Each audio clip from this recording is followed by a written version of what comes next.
आयुष अब सही है।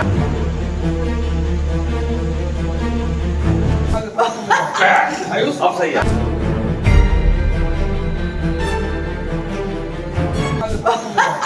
आयुष अब सही है। हरा होकर पहाड़ है पखना मर खींच के लगत।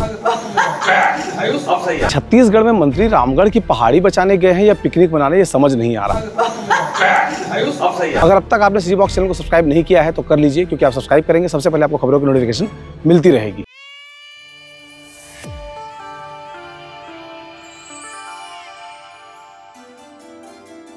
नमस्कार, जोहार, मेरा नाम है देवेश तिवारी और आप देख रहे हैं सीजी बॉक्स। छत्तीसगढ़ में हिंदू और हिंदू हित की बात करते हुए सत्ता में आए दल यदि राम भगवान की निशानियों को न बचा पाए तो इसे क्या कहा जाना चाहिए। दरअसल छत्तीसगढ़ में ऐसी मान्यता है कि जब प्रभु राम वनवास के लिए अयोध्या से दक्षिण की ओर प्रस्थान कर रहे थे तो दंडकारण्य के जंगलों में प्रवेश से पहले उनका पहला ठिकाना था रामगढ़ की पहाड़ियाँ, जिसे आज हम सीता बेंगरा के नाम से जानते हैं।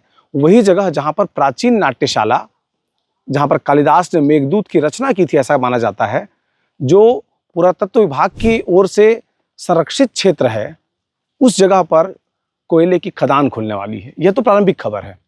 कोयले की खदान का नाम क्या है? केते एक्सटेंशन।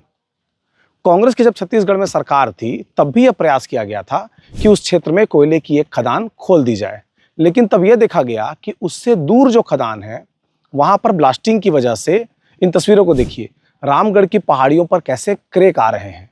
रामगढ़ की पहाड़ी में जिस गुफा में सीता माता निवास करती थी वहां पर बड़े बड़े दरार आ गए हैं। बारिश का मौसम आया तो जिन दरारों ने पत्थरों को जकड़ कर रखा था वहां की मिट्टी खसकने लगी और पेड़ टूट कर गिर रहे हैं। उस पहाड़ से जो चट्टान है वो गिर रहे हैं, वो भी तस्वीरों में आप साफ देख सकते हैं। तो रामगढ़ की पहाड़ी को लेकर के फिर एक बार चर्चा बनी हुई है। चर्चा इस बात को लेकर है कि क्या रामगढ़ की पहाड़ी में सही मायने में उस तरह के विस्फोटों का असर हो रहा है। तो वहाँ के पुजारी क्या कहते हैं, सबसे पहले उनकी बात सुन लीजिए। आज की स्थिति में जब अदानी खुला ना सर, उस समय पहले तो नहीं था। अदानी खुली इसके बाद में धीरे धीरे वहाँ कुछ फोड़ होता है तो धरा होकर पहाड़ है पखना मर खींच के लगत है पूरा पहाड़। अभी कुछ दिन के पहले 2 हफ्ता हुआ तो बड़ा सा साइज के एक ठे पखना गिर गया। देखो जहाँ सिंगदुरा बोलते हैं वो सिंगदुरा जब बड़ा पत्थर गिर गया रात को ही 12 बजे के आसपास गिरा वो पत्थर। अगर सुबह गिर रहती तब फिर रास्ता में कोई चोट आ जाए रहती है। एक बाद में कुछ दिन के पहले अभी आगे झाड़ गिर गया, आने जाने के लिए तकलीफ होत रही यात्री मतलब, फिर गाड़ी भी नहीं जाती। फिर फोन करें तो उसको कटवा के साइड में कर तब फिर आदमी जो मन आना जाना कर। वो रोड में जहाँ बड़े तुर्रा खसन तक से आगे आने वाले समय कैसी स्थिति रहेगी? आने वाले समय में कैसी स्थिति रहेगी? आने के समय में जब तक उसको नहीं रोकेंगे तो पत्थर गिर जाएगा ना। तो आपने सुना कि पुजारी क्या कह रहे हैं। पुजारी का साफ तौर पर कहना है कि पहले ऐसी स्थितियां नहीं थी, लेकिन जब केते कोल ब्लॉक में जो अडानी को मिला है, उस केते कोल ब्लॉक में जब विस्फोट होने लगे तो रामगढ़ की पहाड़ी पे दरारें आने लगी, वहाँ के पत्थर खसकने लगे। ये तमाम बातें जो हैं वो वहाँ के जो पुजारी हैं स्पष्ट तौर पर कह रहे हैं। जब इसको लेकर के हंगामा हुआ तब कांग्रेस पार्टी की ओर से टीएस सिंहदेव सामने आए। उन्होंने कहा कि जिस केते एक्सटेंशन कोल ब्लॉक को कांग्रेस की सरकार में अनुमति नहीं दी गई थी, यह कहते हुए कि आर्कोलॉजिकल सर्वे ऑफ इंडिया ने उस जगह को एक पुरातात्विक महत्व का स्थान घोषित किया है और जो केते एक्सटेंशन खदान है उससे उसकी दूरी 8.5 किलोमीटर के लगभग है, इसलिए वहाँ को अनुमति नहीं दी जा सकती। जो पर्यावरण मंत्रालय है उसका भी यह कहना है कि जो हाथी प्रभावित क्षेत्र है, जहाँ पर वन्य जीव अभ्यारण्य है या फिर पुरातात्विक महत्व की जो चीज़ें हैं, वहाँ से 10 किलोमीटर के दायरे में कोयले की खदान नहीं खुल सकती है। लेकिन यहाँ पर हुआ ये कि कोयले की खदान खुल गई, इसलिए कांग्रेस पार्टी इसका विरोध कर रही है। टीएस बाबा क्या कहते हैं, सुन लीजिए। वहाँ दरारें आ रही हैं और पहाड़ी पे जो राम जी, सीता जी, लक्ष्मण जी का मंदिर शताब्दियों से विद्यमान है, वहाँ तक पहुँचने का रास्ता बंद हो जाएगा। वहाँ लोग नहीं जा पाएंगे, श्रद्धा अर्पित करने नहीं जा पाएंगे। और ये क्षेत्र के, जिले के और जिले के बाहर के अंचल के, छत्तीसगढ़ के लोगों के धार्मिक, सामाजिक आस्था का, पुरातात्विक आस्था का एक बहुत महत्वपूर्ण क्षेत्र है। सरगुजा की पहचान का एक प्रमुखतम बिंदु है। इस पे अगर किसी प्रकार का घात होता है तो उस सरगुजा के नाम पे एक बहुत बड़ा घात होता है। कोयला खदान चालू करने की अत्यधिक जल्दबाजी है। उस कोयले की आवश्यकता आज वर्तमान में देश को नहीं है। व्यक्तिगत एक कोल ब्लॉक की मैं बात कर रहा हूँ, बिल्कुल नहीं है। और इसको ना चालू करके कहीं कोई नुकसान नहीं है। उन लोगों को भी जो कोयला खदान चालू करना चाहते हैं, चाहे वो व्यवसायी हों, चाहे वो उद्यमी हों, चाहे वो राजस्थान की सरकार हो, चाहे छत्तीसगढ़ की सरकार हो, यानी वो छत्तीसगढ़ माइनिंग डेवलपमेंट कॉरपोरेशन जिनको खदान दी गई है वो हो, या छत्तीसगढ़ सरकार हो या प्रशासन हो, इस बात को ध्यान में रख के पूर्ण संवेदनशीलता से लोगों की आस्था के अनुरूप इस अनुमति को नहीं। आपने सुना टी एस सिंहदेव इसका विरोध कर रहे हैं। भारतीय जनता पार्टी को जब यह लगा कि यह मुद्दा अब केवल कोयले की खदान तक सीमित नहीं है, यह हिंदुत्व का मुद्दा भी बनने जा रहा है, क्योंकि इस बार केवल 7-7.5 लाख पेड़ों को बचाने की लड़ाई नहीं है, इस बार राम भगवान की निशानियों को बचाने की लड़ाई है। इसलिए कांग्रेस ने इसका विरोध शुरू किया। कांग्रेस ने उस समय 2023 में जब कांग्रेस की सरकार थी, उस दौरान की एक चिट्ठी स्क्रीन पर आप देख रहे हैं। इस चिट्ठी में साफ साफ लिखा है कि केते एक्सटेंशन से सीता बेंगरा की जो गुफाएं हैं, जो रामगढ़ की पहाड़ियां हैं, उसकी दूरी 10 किलोमीटर से कम है, इसलिए इसका अनुमति देना उचित नहीं है। लेकिन जब भारतीय जनता पार्टी की सरकार आई और राष्ट्रीय सेठ गौतम अडानी को जब उस खदान की जरूरत पड़ी, तब यह दूरी अपने आप घट करके 8 किलोमीटर से बढ़ करके 10 किलोमीटर से अधिक हो गई। लिहाजा बीजेपी की सरकार इसे अनुमति देना चाहती है। उसे रामगढ़ की पहाड़ियों से कितना मतलब है, इन तस्वीरों में देखिए। बीजेपी ने जब इसके लिए एक बीजेपी की विधायक दल की समिति बनाई, वह समिति जब रामगढ़ की पहाड़ी पर पहुंची, उसमें ज़्यादातर लोग 12वीं पास हैं, कुछ एक को छोड़ दें तो बाकी लोग ग्रेजुएशन तक नहीं किया है।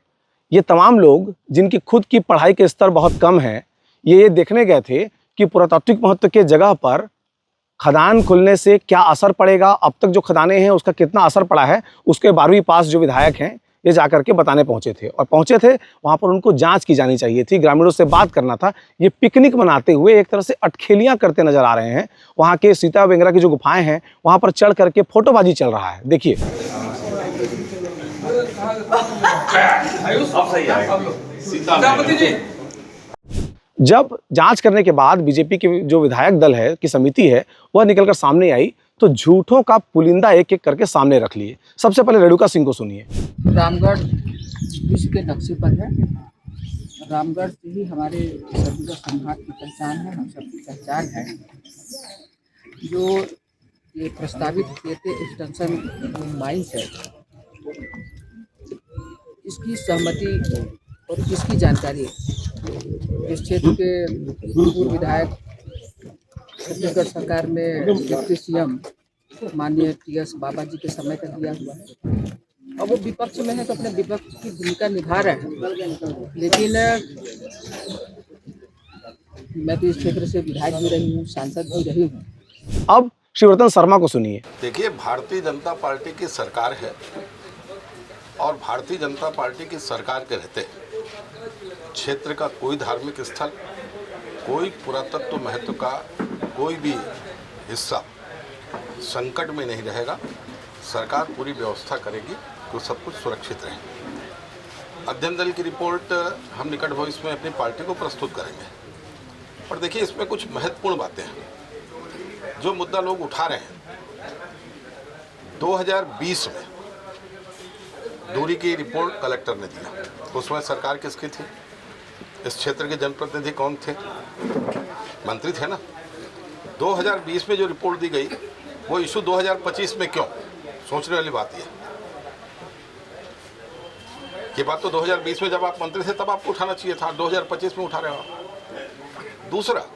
दूसरी महत्वपूर्ण बात है, केते एक्सटेंशन जो है उसके बाजू में एक कोल ब्लॉक ऑलरेडी चल रहा है और केते ब्लॉक का जो खुदाई होगी वो रामगढ़ पहाड़ या सीता बेंगरा से और दूर होगी। अभी जो खुदाई हो रही है वो और ज़्यादा नज़दीक हो रही है। तब ज़्यादा नज़दीक खुदाई हो रही है तो क्या नुकसान हुआ है 12-13 साल में आप स्वयं देख सकते हो।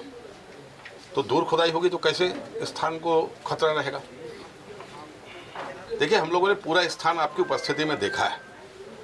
और जहाँ तक भूक्षरण का जो ये बात करते हैं, भाई मिट्टी है, बरसात के दिनों में जब बारिश होती है तो स्वाभाविक रूप से उसका रिसाव होता है। मेरे को नहीं लगता कि ये जो दरार दिख रही है या मिट्टी बह रही है तो वो खनन के कारण है। ये राम के नाम पर राजनीति हो रही है। देखिए, हम तो राम के भक्त हैं, राम को अपना आदर्श मानने वाले लोग हैं।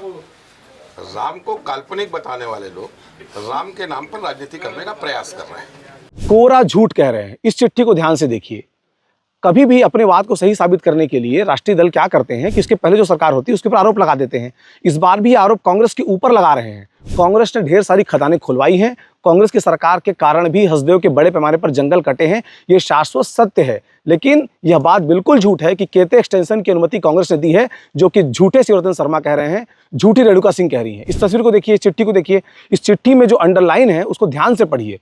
कांग्रेस की सरकार में साफ कहा गया था, चूंकि केते एक्सटेंशन से रामगढ़ की पहाड़ी की दूरी 10 किलोमीटर से कम है, इसलिए यहां पर खदान नहीं खोली जा सकती। अब ये नेता खुलेआम झूठ बोल रहे हैं। पता नहीं इनको क्यों लगता है कि प्रदेश के पत्रकार शायद पढ़े लिखे नहीं है या जनता मूर्ख है कि झूठ बोल करके अपनी बात निकल जाएंगे और शायद हम उसको पकड़ भी ना पाएं। लेकिन दोनों नेता साफ साफ झूठ बोल रहे हैं, शिवरतन शर्मा भी और रेणुका सिंह भी, जो कि इस क्षेत्र की सांसद रही हैं। अब कवर अप कैसे किया जाए? चूंकि अडानी राष्ट्रीय सेठ हैं, उनको खदानें सौंपनी है। छत्तीसगढ़ के 7 से 8 लाख पेड़ों को काटा जाना है। कोयले की आपूर्ति पूरा करने के लिए राष्ट्रीय सेठ को नाराज नहीं किया जा सकता। तो क्या किया जाए? उसी क्षेत्र से धर्मस्व मंत्री बनाए गए हैं राजेश अग्रवाल। उनका ये बयान सुनिए। देखिए, उन्होंने तो कभी कुछ बनाया नहीं। मैं व्यक्तिगत रूप से ऊपर में ही चाह रहा था, लेकिन क्योंकि इतना बड़ा मंदिर का निर्माण ऊपर करने में बहुत दिक्कत थी, गांव वालों के साथ मीटिंग करके बैठ के तय किया गया कि हर कोई ऊपर जा नहीं पाता है, एक मंदिर हम नीचे बना दें। और ये कोई सरकार नहीं बना रही है, उदयपुर की जनता के सहयोग से हम लोग इसका निर्माण कर रहे हैं। और आसपास के सभी लोग जो आज उस समिति में हैं, वो सभी लोग उस दिन वहाँ भूमि पूजन में थे। सबके मध्य बातचीत करके उस मंदिर का निर्माण कराया जा रहा है। कोई ऐसी बात नहीं कि ऊपर या नीचे। नहीं तो ऊपर के मंदिर को शिफ्ट किया जाएगा? नहीं नहीं नहीं नहीं, वो अलग मंदिर बन रहा है। ऊपर का मंदिर तो भाई ऐतिहासिक है, धार्मिक धरोहर है, उसका कभी भी शिफ्टिंग का कोई भी कारण ही नहीं है कि वहाँ से शिफ्ट किया जाए। देखिए, यानी ऊपर जो छोटा मंदिर है वो तो रहेगा, आने जाने में लोगों को दिक्कत हो रही है, इसलिए नीचे एक बड़ा भव्य राम मंदिर जनता के सहयोग से बनाया जाएगा। फिर से दिग्भ्रमित करने की कोशिश की जा रही है। ये ठीक उसी तरह की बात हो गई कि आपके पुरखों के लगाए गए पेड़ को काट दिया जाए और गमले में एक पौधा उगाकर बताया जाए कि इसी गमले के पौधे पर अपने पुरखों को याद कर लीजिएगा। तो इस तरह से छत्तीसगढ़ में एक बड़ा षड्यंत्र चल रहा है, हिंदुओं की भावनाओं को आहत करने के लिए, पर्यावरण प्रेमियों की भावनाओं को आहत करने के लिए बड़े पैमाने पर केते एक्सटेंशन में 7 लाख के लगभग पेड़ और छोटे पेड़ और झाड़ियां काटी जानी हैं। क्यों? ताकि राष्ट्रीय सेठ गौतम अडानी को फायदा हो सके। राज्य की बीजेपी सरकार किस तरह से काम कर रही है आपको पता है। इसके पहले कांग्रेस सरकार अडानी के साथ कैसा व्यवहार था वो भी आपको पता है। छत्तीसगढ़ के लोगों की जिम्मेदारी है कि उस जंगल को बचाया जा सके और अपने आराध्य प्रभु राम और माता सीता के जो निशानियां हैं उनको बचाया जा सके। सीजी बॉक्स की खबर आपको कैसी लगती है इसके बारे में हमें जरूर बताइएगा। आप ये वीडियो कहां से देख रहे हैं कमेंट बॉक्स में बताइएगा। अगर अब तक आपने सीजी बॉक्स चैनल को सब्सक्राइब नहीं किया है तो कर लीजिए, क्योंकि आप सब्सक्राइब करेंगे सबसे पहले आपको खबरों की नोटिफिकेशन मिलती रहेगी। जोहार।